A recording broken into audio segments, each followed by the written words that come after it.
This is Van Electric Ghost, and we're live on the air with Dr. Victoria Mondloch. And I wanted to let you know that we are a feature podcast on Newsly. You can see that scrolling below.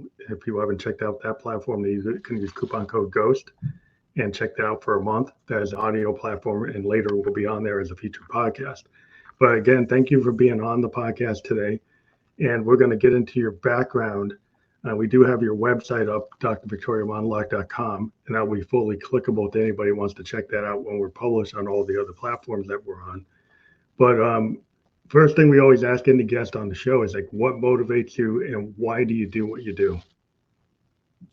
Well, and thank you for allowing me to be a guest on your show. I am actually a retired wellness doctor, OBGYN, and so a lot of people ask me why I'm still active with retirement. And it's that my mission is still my mission, which is to educate and empower not only women, despite me being an OBGYN, I also saw men, but to have men and women reach their optimal health, not just good health, but optimal health. So now that I've retired, I'm not within the constraints of my patient practice.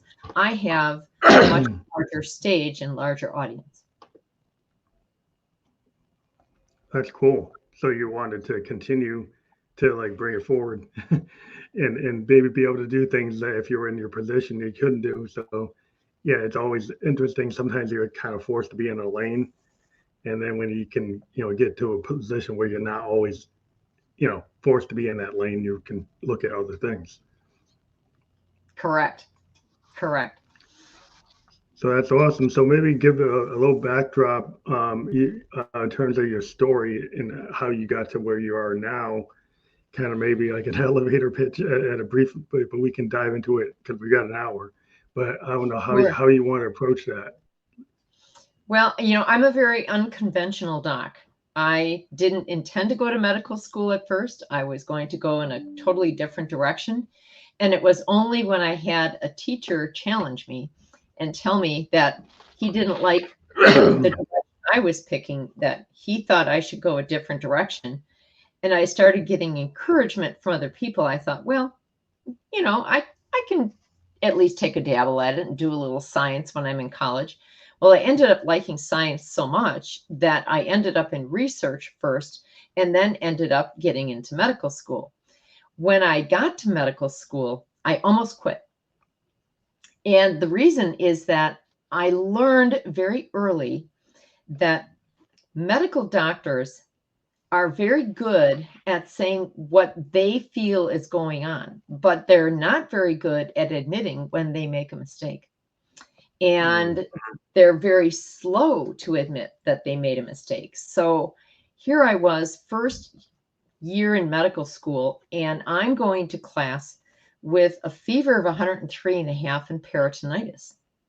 So I'm hunched over. I can't even stand up straight. But you don't miss class. This is medical school, right? You suck it up and you just keep going. So I am seeing the school doctor. He brings 5 specialists through to see me. And the 5th doctor says, you have a cyst on your ovary and I'm going to manually ovulate you. Well, what it was is I kept asking these docs, couldn't this be appendicitis? Oh, no, absolutely not. No way this is appendicitis. Well, the 5th doc, who now does a pelvic exam and feels my appendix abscess, the pocket of infection around my appendix, and he says, I'm going to manually ovulate you. Well, anybody who knows appendicitis knows if you touch your abdomen and let go, you want to reach up and hang onto the ceiling. So I am screaming, and he starts the rupture of this abscess and turns around and walks out and says, there, don't you feel better? Jeez.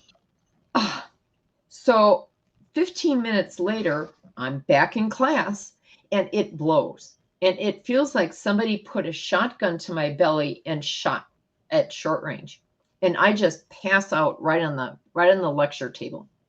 Wow. So back up to the doc's office. We've got to admit you. We've got to explore. We've got to figure out what's going on. So that night, as I'm going into shock, the chair of the GYN department is going to be my savior and take me to the operating room. So before he wheels me in, he said, "Do you have any questions?" And my husband was standing right there. And I said, "Yes, I do.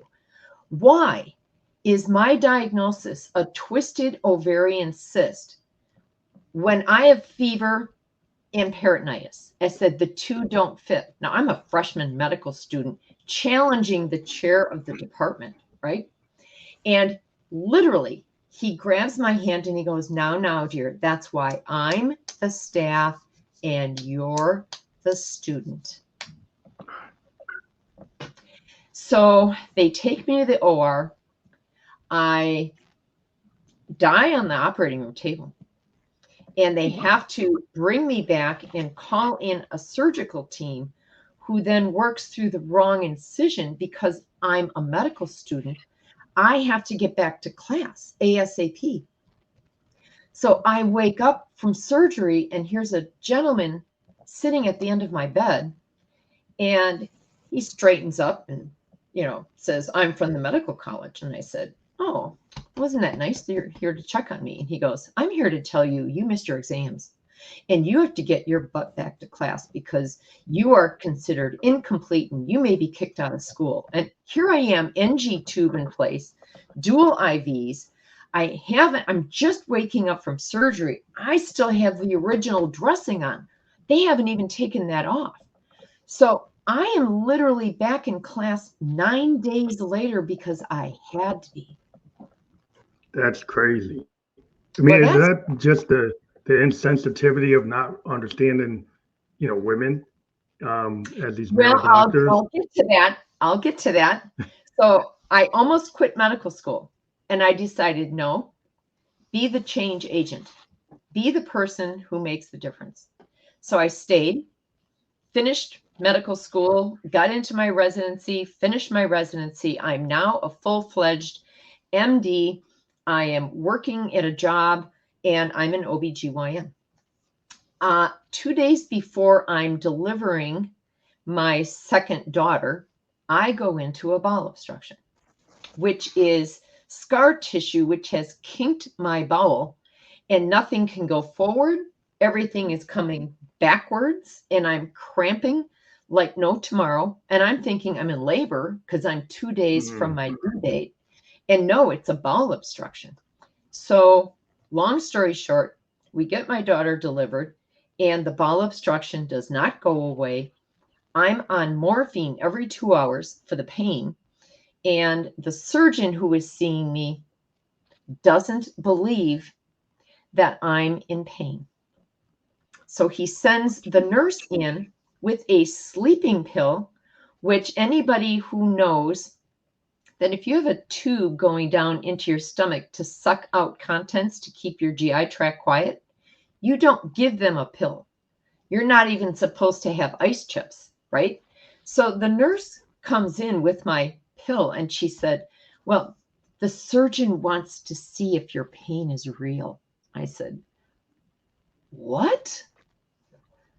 What? This is doctor to doctor. This isn't even just student to staff. This is doctor to doctor." So the next day, he comes in to see me. I have fever and I'm developing peritonitis again. And he goes, "Well, we have to operate." And I said, "Well, you think?"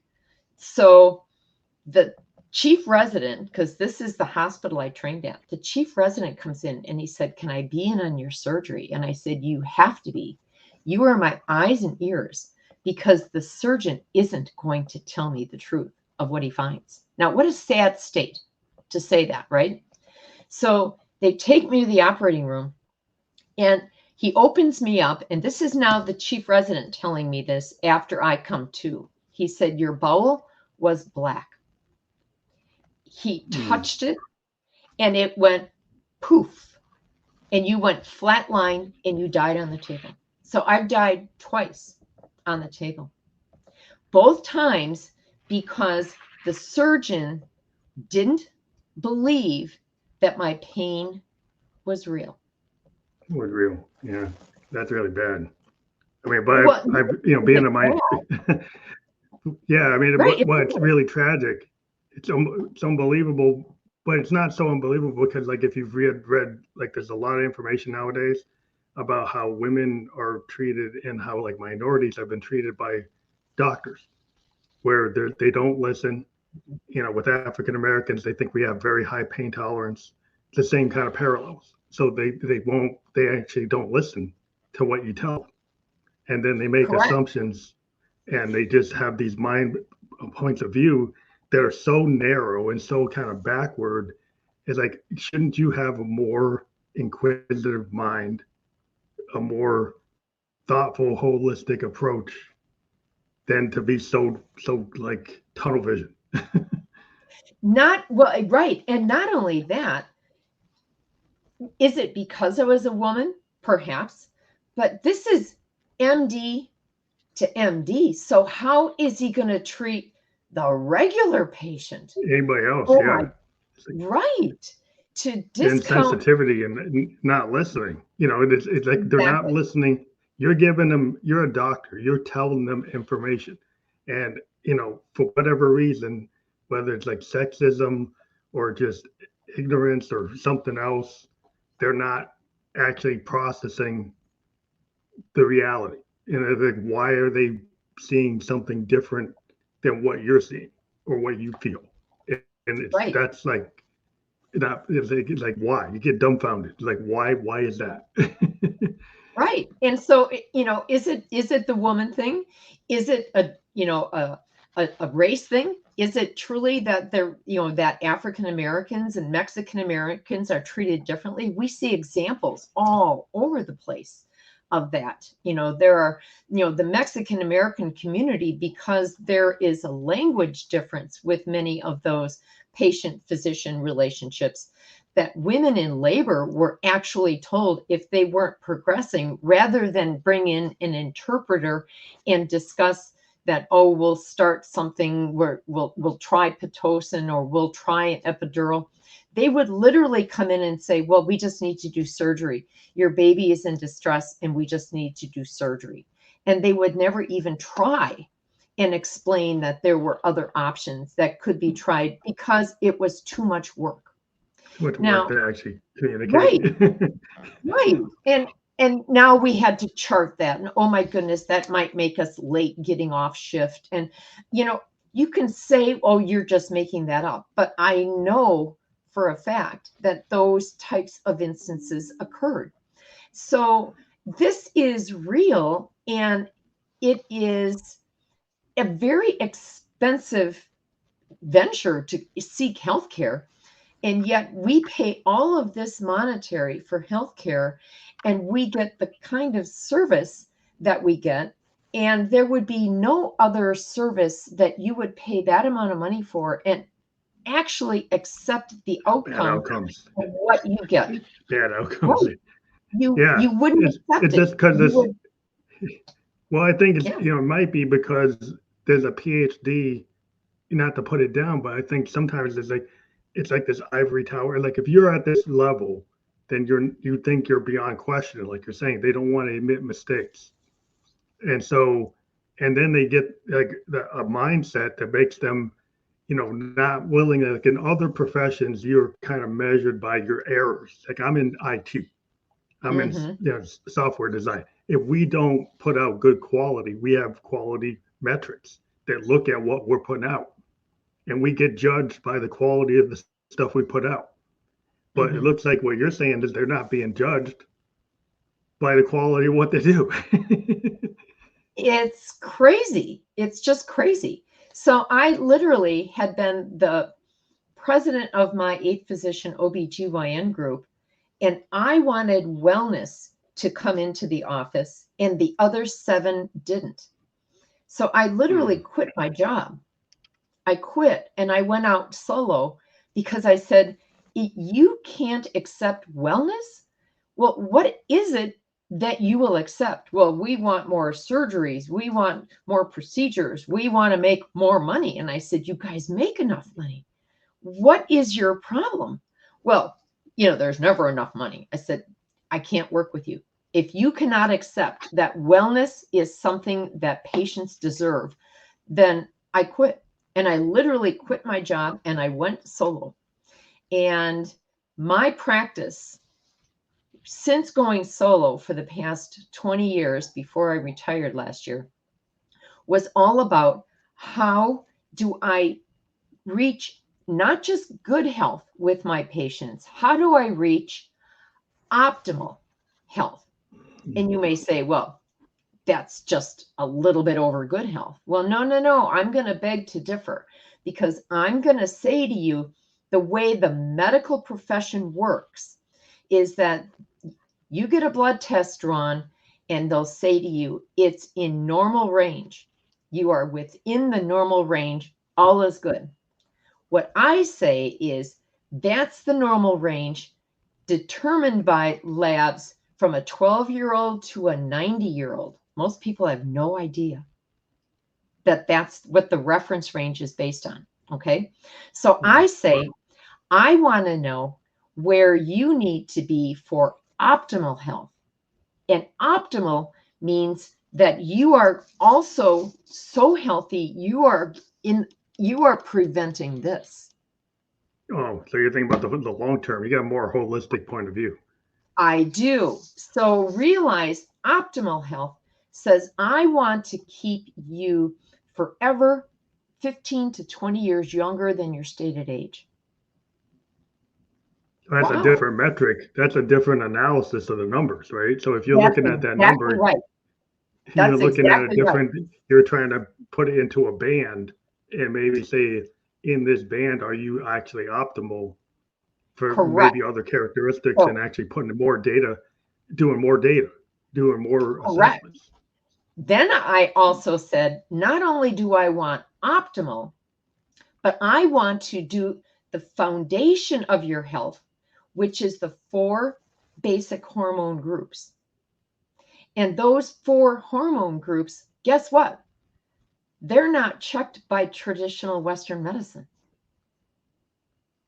Wow. Why not? They don't even teach it in medical school. What? Now, So that's more Eastern concepts than Western. Are those more Eastern? It's a blend.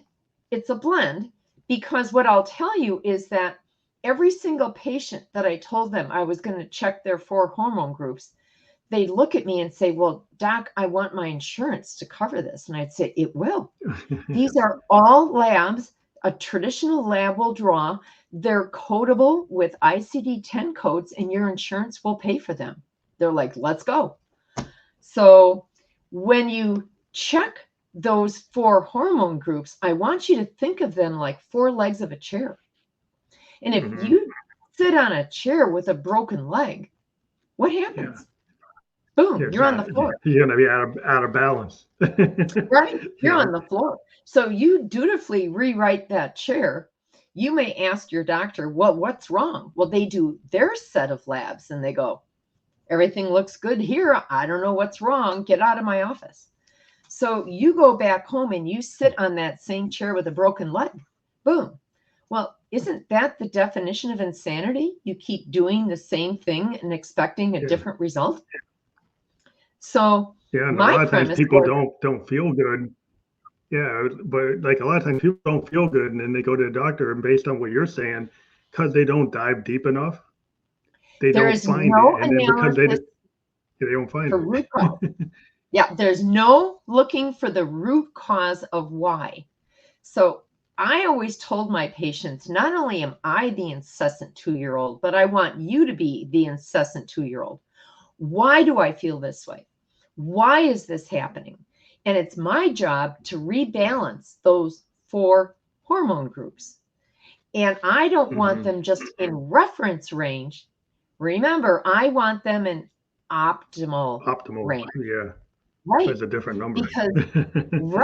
Because that's going to be, okay, we're going to roll up our sleeves now, Because if you want optimal health with me, then we're going to tune you so well that you're going to have the energy back that you thought you lost forever. You're going to sleep well. You're going to be able to do pretty much what you want to do, and you're going to feel good. You're going to prevent cancer. Whoa, I'm going to start to get you off of some of the medication that you're on. What? In other words, if your body can literally act 15 to 20 years younger than your age, put yourself back there and say, that's how I used to feel. I'd have patients say to me, oh, Doc, I've got my moxie back. Wow. And it's not hard. It's simply using an optimal reference range that's age appropriate for you and balancing those 4 hormone groups. And guess what? It's all covered by your insurance. Could it be that modern medicine is more reactive than proactive, and Yeah. because the way you're talking about how the profit structure is, it's actually better to be reactive than proactive? Because I had talked to a psychologist one time, and they said, well, if I actually do what I really should do, my patient is probably not going to need to see me, and they're not going to be on the meds, which then they're Right. not billable. So if they're not billable, then I'm not going to make any money. So is this the same kind of concept? It is. Now realize that before 1990, most physicians were independent. So they practiced that way. If they were ethical, that's the way they practiced. Because doctors are here, we take an oath, do no harm.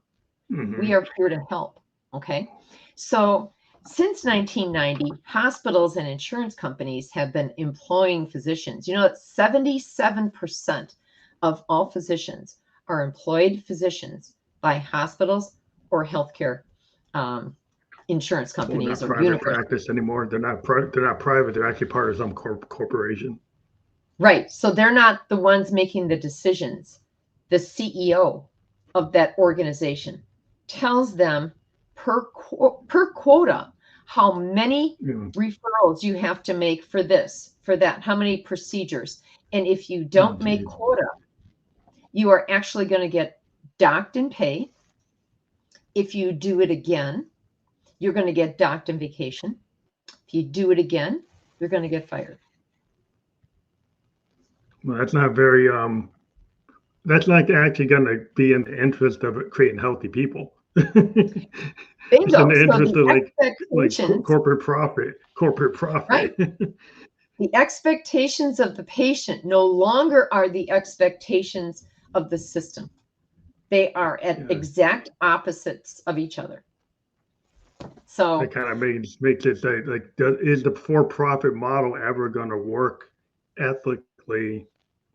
You know, if you can't do the Hippocratic oath, if you can't be, if you're really, supporting a actuarial Wall Street profit model, how is that ever going to match to like optimum health?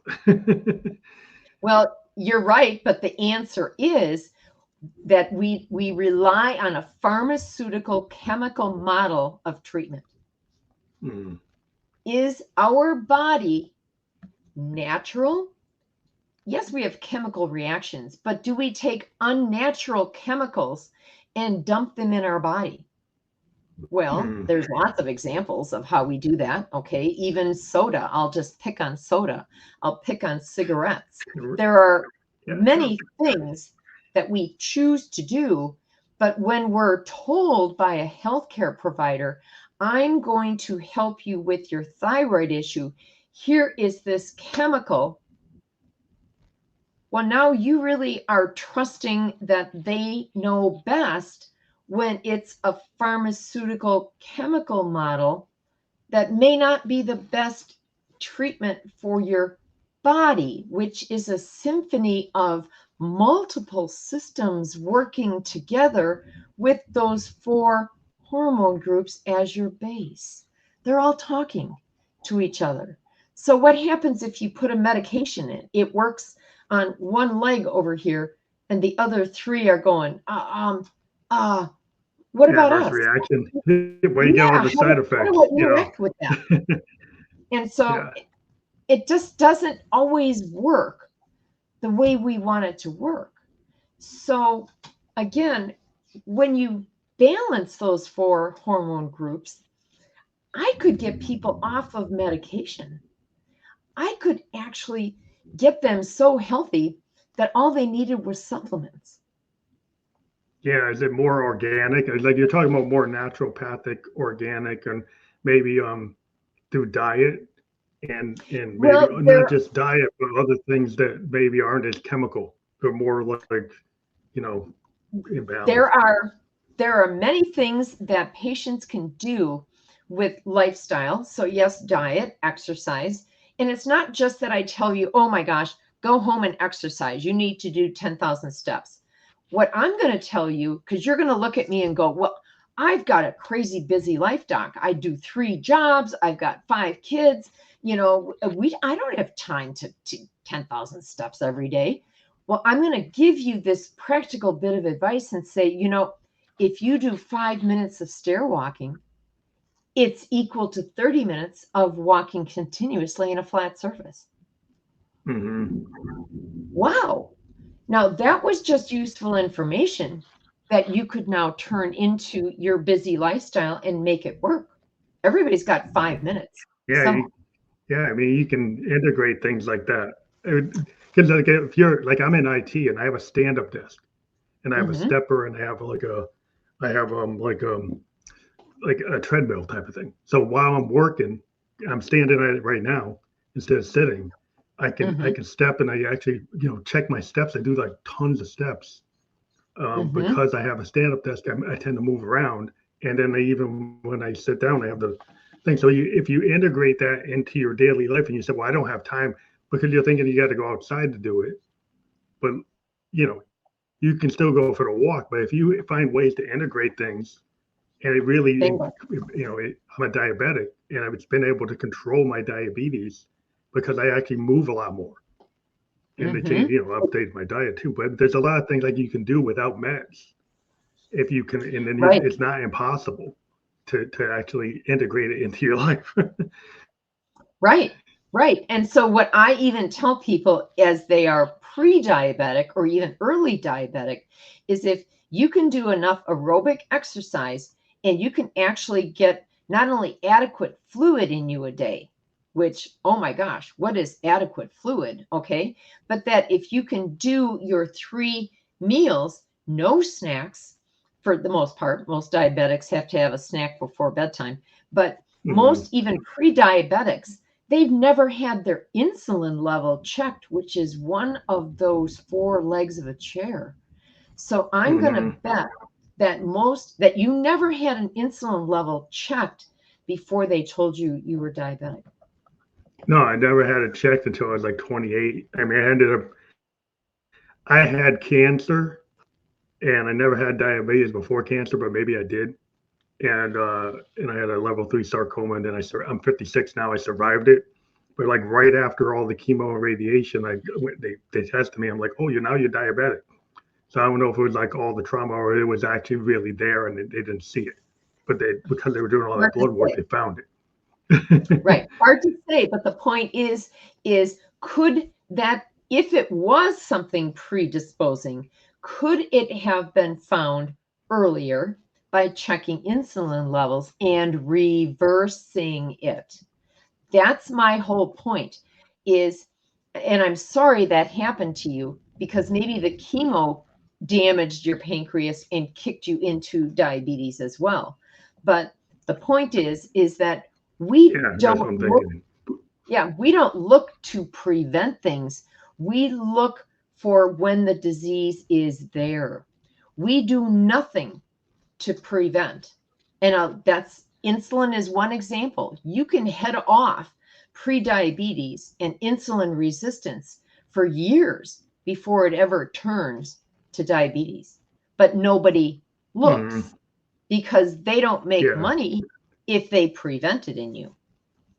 They make a yeah. lot of When they make a money. lot of money by prescribing all the meds, and all the Exactly. stuff that, and then they spend so much time on the cancer, they probably didn't think about like, oh, like that's not their top concern. They keep me from becoming a diabetic because the chemo does damage to my pancreas. That wasn't their primary concern. They weren't even, they were just trying to get rid of the sarcoma. So like, I understand that. That's an oncologist. That's what they're going to do. But it's kind of like they're not looking at everything. They look at their little silo, their world, and the rest of it we'll deal with later. It's like, wait a minute. My whole body is still my whole body. I leave your office and I still have to deal with the rest of my body. Body, So yeah. you only deal with my little part when I'm in your office, but I have the rest of my body to deal with. Mm-hmm. Yep. It's like that So, specialization. You're wondering, are they talking to each other? Like if you go to no. these specialists, they don't seem to have any kind of crosstalk to actually see the whole person, like the whole body. Like they're so focused on their narrow area that they don't Mhm. think about the consequences. Like if you do something that things can be exponential.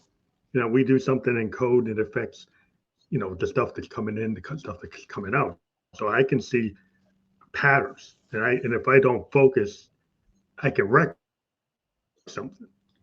And so Right. systems like computer systems, not as complex as the body, but I can cause something to have an unexpected impact if I don't look at the big picture.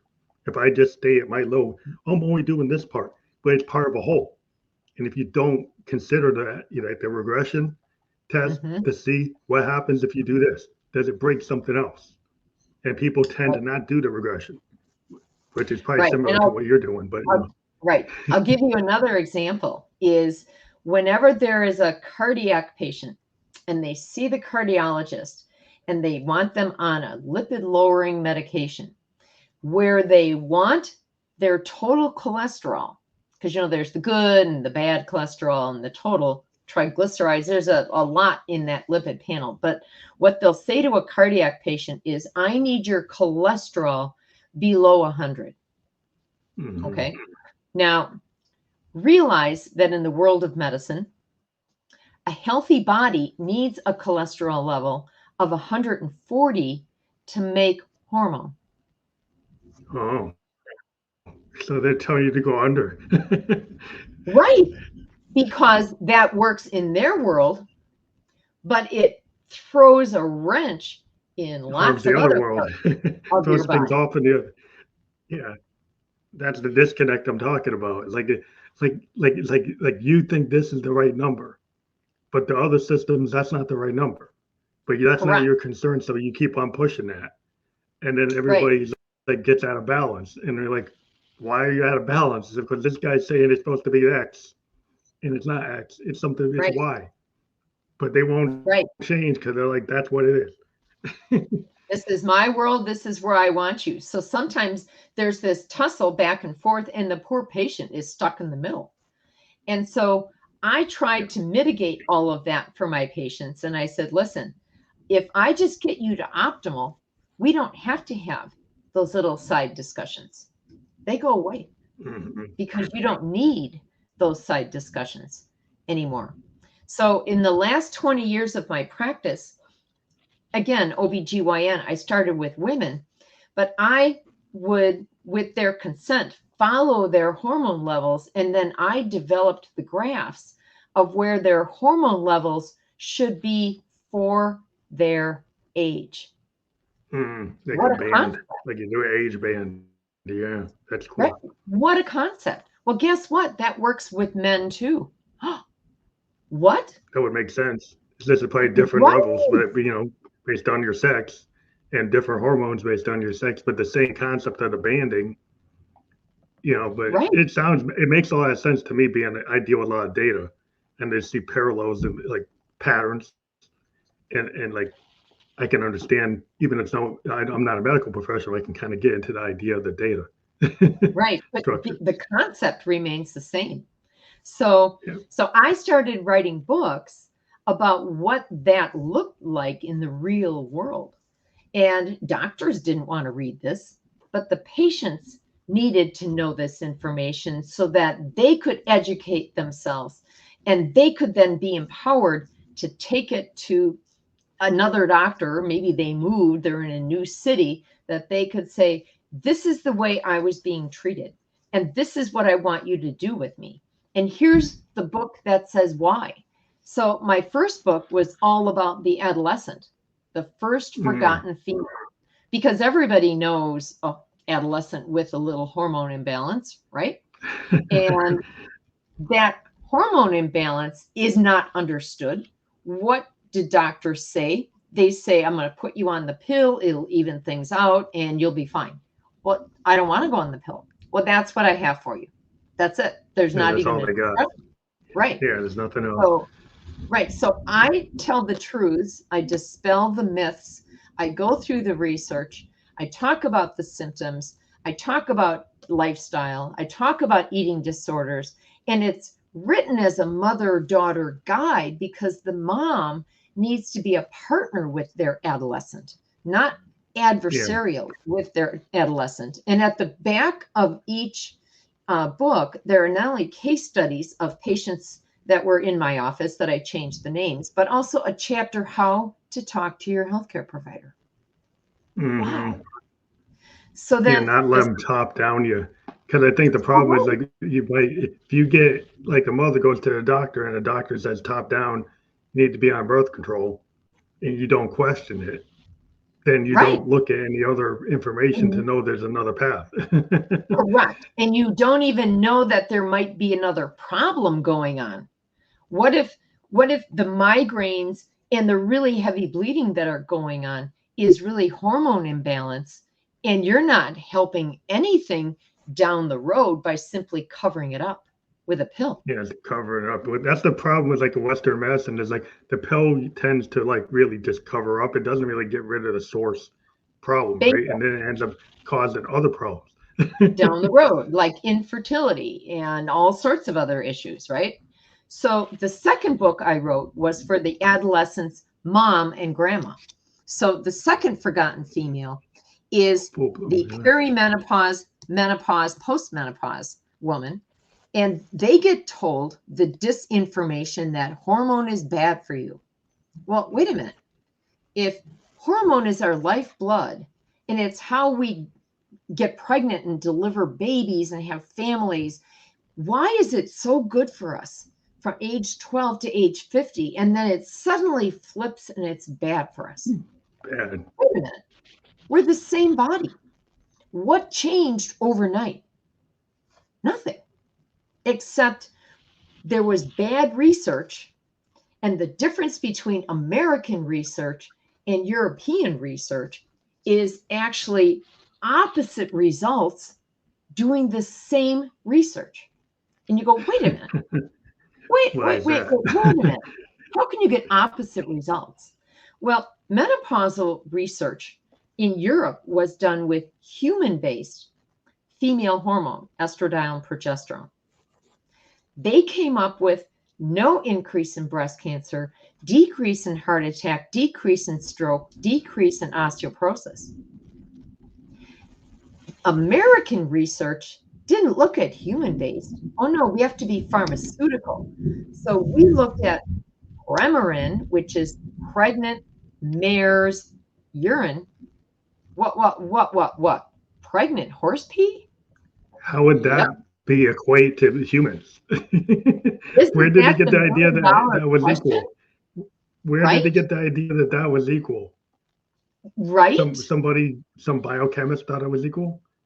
No, some pharmaceutical company thought that we can make this, we can control the process, and therefore it's our process. We own it. We get the patent rights or whatever. Right. It's the capitalist mindset. Right. And they've had a synthetic chemical progesterone that, guess what? When you actually dive into the side effects of that progesterone, it causes infertility and breast cancer. What? So is that coincidental, or did they want to have other things to have other services? Well, I'll let you conjecture on that one, but think about the fact that the American result, the Women's Health Initiative, is still called the gold standard of menopause research in this country, and they looked at pregnant horse pee and chemical progesterone. And That it doesn't even make said, any sense. right. And they said, women, don't take hormone because it causes an increase in breast cancer, increase in heart attack, increase in stroke. And by the way, we'll do it just while you have symptoms, and then we're taking you off because it's bad for you. Hormone causes cancer. And I'm going, whoa, wait a minute. I have 20 years of my own patient research and the graphs that I discovered and the European research over here that says decrease in breast cancer, decrease in heart attack, decrease in stroke, decrease in osteoporosis, and decrease in Alzheimer's. So they might have been doing something that caused it. So it's a huge disconnect. It's a huge 180 of what chemical Western pharmaceutical approach versus human-based bioidentical approach is. So I will let every patient make their own decision. Is that like the magic bullet theory? Like there's a lot of times in Western medicine, there's always some kind of magic pill that's going to come in and save the day. Because it'll make that pharmaceutical company a fortune. But like you're saying, there's like all these legs in a pillar. You have multiple systems. You have the four hormone areas, and then they get tunnel vision and they do one thing. Right. And then that one thing they don't consider, like the regression, which is in your body, was like, what happens if you do this? What happens to other systems? Don't just look at the system that you're trying to fix. Look at what's the result to other systems in your body. And then they seem to want to ignore that or kind of hide it. Yep. And what they'll tell you is that's too complex to do research on. We have to narrow it down to one thing that we really, really drill down and study. Well, that's not how the body works, right? Not how the body works. That's exactly right. So my approach with my patients was, I will promise you, you will feel 15 to 20 years younger than your stated age. I will keep you forever age 45. Are you okay with that? So that's more regenerative rather than, it seems like everything with the Western medicine is kind of reactive, and then you seem to get into the decline. Because if you're not into regeneration, then you just have degradation. So is that really what's going on? Is like you have more of a regenerative process and their process is more degenerative? I am preventive. I am saying if you keep a body healthy, it's like your car. You don't wait for the axle to break to go, oh, I guess maybe I should have taken it in and had the tires balanced and should have, woulda, could have, right? You do your preventive maintenance on your car because your car is important to you, right? Or better yet, if you're on the side of the road because you've got an engine problem and you call AAA or the tow truck or whatever, and they come out and they go, oh, you just need gas in your engine. Well, no, I filled up right before, so I've got enough gas. Well, we'll top you off. And they top you off and then, see ya, you're good now. Well, no, wait a minute. My problem is the engine. Oh, no, you're good to go. It's like, no, address the problem. Core problem. And they just want to be specialists. It just seems that specialization is like, it doesn't get you anywhere. It might be short term. So there's so many short term quick fix is not the holistic full fix, because like we're saying, the body is interconnected.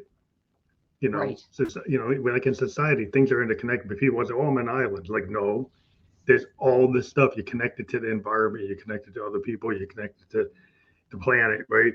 So, like, but you think you're not. Like, you say, well, I can be in this island and I'm separate from it. It's like, well, these things are affecting you, but you don't want to believe they are. Right. So if I have resources that people can actually have on their bookshelf, on their desk, before they go to the doctor, they can actually do their education, their homework, know what they're going to say to their doctor, and go in and say, this is what I want. It's the last chapter in this book. This is what I want you to do for me. Then To make now sure they you do are the right test. right, because I tell them what tests you want done. So I am empowering women, and again, the men's book is coming, okay?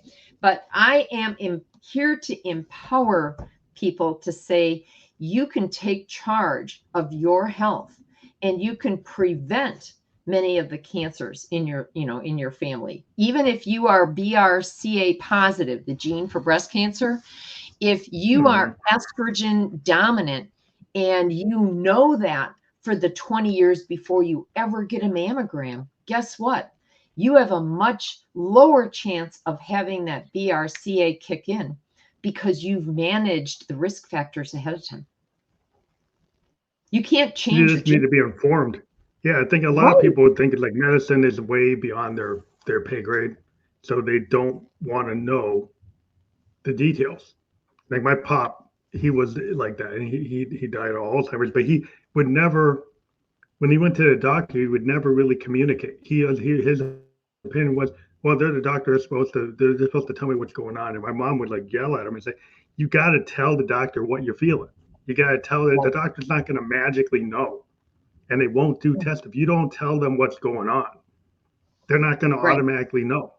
And if you don't do the extra work to figure out, like, should you do this or should you not do that?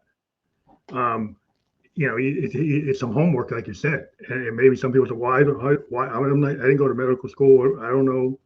But like, you still can do the research. You can go on Google and look for things, or you talk to somebody like you to try to find out what to Yep. do. And only you live in your body. I can't tell you that your shoulder pain is a mild or a moderate or severe. Only you can tell me that. Okay. Mm-hmm. How it interferes with your life. It was always a mystery to me that people would say, oh, well, you've got really bad cramps every month, and you have trouble sleeping, and you feel really bloated after you eat a meal. Well, you must be depressed. Wait a minute. Since when did that suddenly, all those three systems suddenly go to my head and I'm suddenly Everything's in the depressed? head. Everything's in your You know, head. right. It's like, no, listen to me. And part of the Yeah. problem is that, at least in the past, doctors would take the time, at least I think some To of them, listen. to listen. But now only 23% are independent that will listen to you. The other 77% are employed, and they might want to listen to you, but they can't. So that's why I have Yeah. So resources and is that like the importance? I guess the question also is I've noticed like my wife goes to a like a naturopathic doctor, but we naturopath. also have a primary but we also have a primary care, but we have another doctor that we're able to kind of go to and get these kind of what you're doing, right? Because Mm-hmm. she had some results with the primary care doctor that they seem to be they're going on this corporate path, and I want to Mm. really know like the other things that are possible. What are the other possible consequences? Not everybody wants to get that second opinion, but I think it's important to actually reach out to people like yourself and not just get the top down from your primary care without like doing what you're saying Well, to right. And I'll read give and you figure it one out. really quick example is one of the tests that I would do on a patient was to see if they were missing the gene that would tell their body to clear up junk in their tissues. And the process is called methylation. But 30% of the population is missing one or two of the four main genes that help you do that. Well, that's a Mm-hmm. lot. That's a big chunk of the population, right?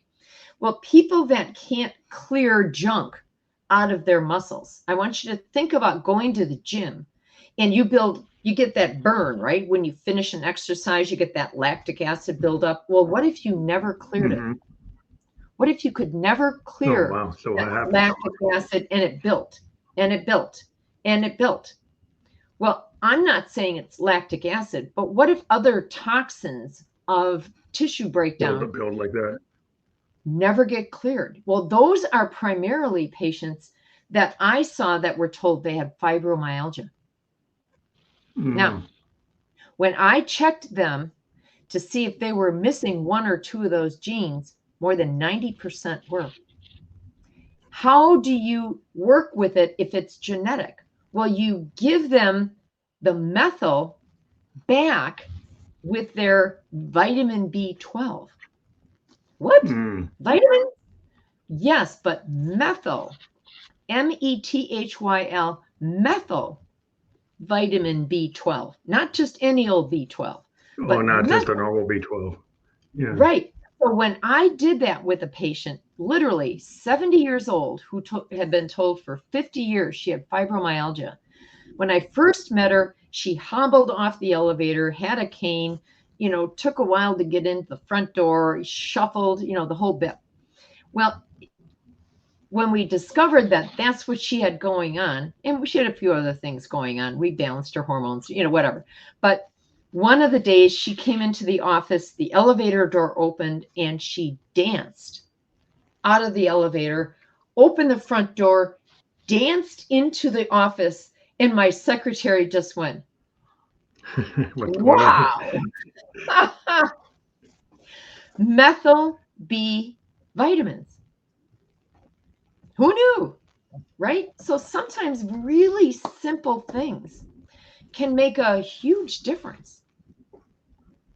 And like the normal medical industry probably doesn't want to hear that, because if they're prescribing a lot of other things and they've got pharmaceutical contracts or commissions or whatever they get from doing that, and they're being measured. So it's not going to go that way. Therapy, occupational therapy, pain medication, chiropractor, you name it. They were doing everything when all it took was the right B vitamins, the methyl. And that's not billable. That's not as billable as the other stuff. Nope. But wow, did it work? So that's a real big challenge, because a lot of people probably will get the top down from the doctor trying to hit the quota, so they don't lose the vacation time, and they don't lose the sick time, and they don't lose their bonus, and they don't get fired. And it's they don't know that. The patient doesn't know what the doctor's kind of how they're being guided. They're assuming that they're doing the Hippocratic Oath and they're doing no harm.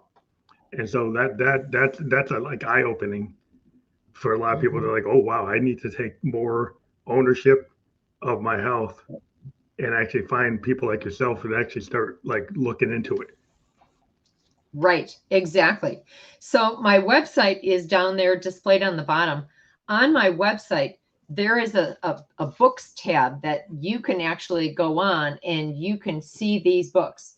So if you have an adolescent, if you know a perimenopause, menopause, or postmenopausal woman, they need to know that they can take charge, and these books will help them. Again, a men's book is coming. That's important. Yeah, I think my wife would be very interested in the one that applies to her. But my daughter, well, she's already 22, so she's kind of past that part. But that first she'd probably be interested too. 25. Yeah. 25. So she's still there. So both of them could check it out. Yeah. So that's really cool, because I think knowledge is power, and that's why we talk to people on the podcast, because we do these long form interviews so that we can kind of get into more than 15 seconds, 30 seconds, 9-second sound bites, which is what people tend to get today. And they just get, the top 10 this, top 15 this, and it's real quick hit. Sometimes you need to actually listen to something a little more in depth so you can actually start to think it out. And I think this has been a really good podcast for a learning, teaching moment because you've got a lot of experience and you really relate a lot of good knowledge, a lot of good information that I think is indispensable. Thank you. It's to me, it's intuitive. but this is not common knowledge amongst most people. So Yeah, it's very important. And so I'm very happy that you came on the podcast today because to relay this information is really critical to a lot of people. Being whole, because a lot of times people are probably not feeling right, and they're not getting the right advice from the people they expect to be giving them right advice. So it's right. good to actually get this kind of information and get it out to the public. It's super important. And I really appreciate that you were on the show today. We've been live on Facebook, YouTube, and Twitch. And by tomorrow, we'll be on all the other major podcast platforms where you can listen or watch the show. And again, your link, drvictoriamondloch.com, that will be fully clickable on all the platforms we're on. And people will be able to click through Wonderful. right on that. So that Mhm. I do encourage everybody to click the link of any guest that's on the show and really dive into it deeper than what we talked about here. But again, thank you for being on the show tonight. My honor. Thank you for the invitation. My pleasure. Have a good night.